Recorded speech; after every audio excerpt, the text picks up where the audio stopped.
Hello everybody, this is Toys R Us, and for this bonus quick news update video I've got some more images and some more news coming out of tfcon LA.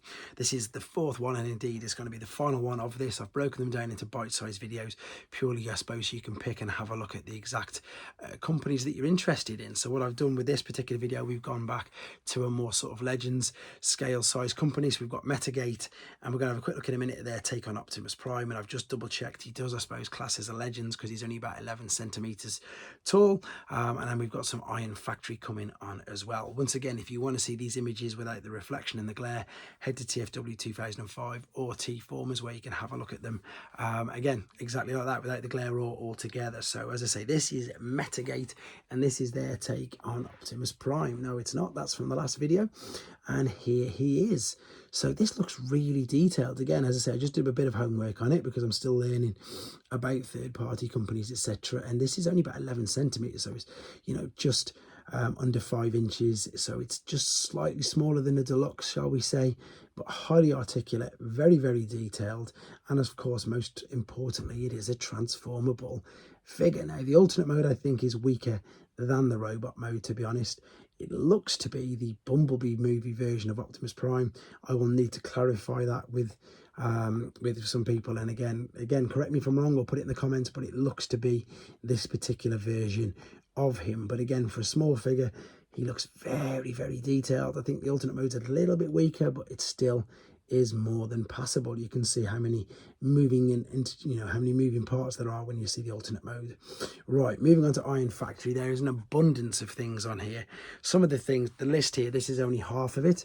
So again, I'm going to go through the ones that I think I know. Some of the ones they haven't even put numbers in, but I've pretty much guessed or worked out who they are.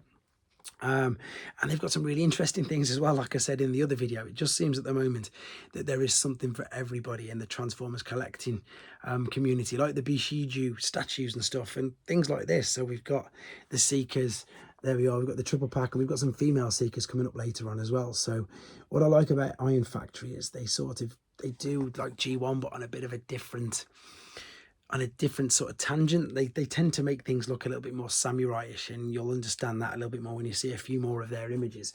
So there is their take on the 3 Seekers. These are, of course, all Legend scale size figures, so these are all nice and tiny. Now we've got some Tarns here, and they're all just listed as Tarns and Tarn combiners. Obviously you can see the main Tarn in the middle, but watch this. This is ridiculous, but it works. That looks so good. So that is a combination there of Tarns. And as I said, I wish I had more news or information at this time on this. Maybe I'll get some more ready for another video, but at this particular moment in time, all it just says Tarns and Tarns combining. And as I say, just to prove to you that I'm not losing the plot, you can see here it says Tarn and Tarn combiners there for the numbers. So let's move on and let's have a look at what else we've got coming up. As I say, some of them I managed to guess, but them ones I don't know much about Tarn, never mind let alone a combining Tarn. So there is Tarn again. Moving on, there's the primal figure there. There is Leadfoot, of course, the G2 Leadfoot. I can't make out who that is, I'm really sorry. And again, they don't know either. Iron Factory EX51A. There, of course, we've got like a Delta Magnus take, which is a stunning, or Hasbro called him Shattered Glass Magnus, but it isn't, of course, it's the Delta Magnus. Then we've got Galvatron. Now I'm pretty sure that this figure here is a lockdown redeco. They don't, again, on the list he hasn't got a name. That is Galvatron, but as I say, in Iron Factory's own unique way. Then we've, of course, got Inferno and Red Alert, and of course that's because them two were also paired a lot together in the cartoon. I think they were, I'm getting them mixed up. There we've got Art, Fire and Grapple, and again you're going to get same uses of the same molds like everybody keeps doing, but these look great. There we've got Smokescreen and Blue Streak.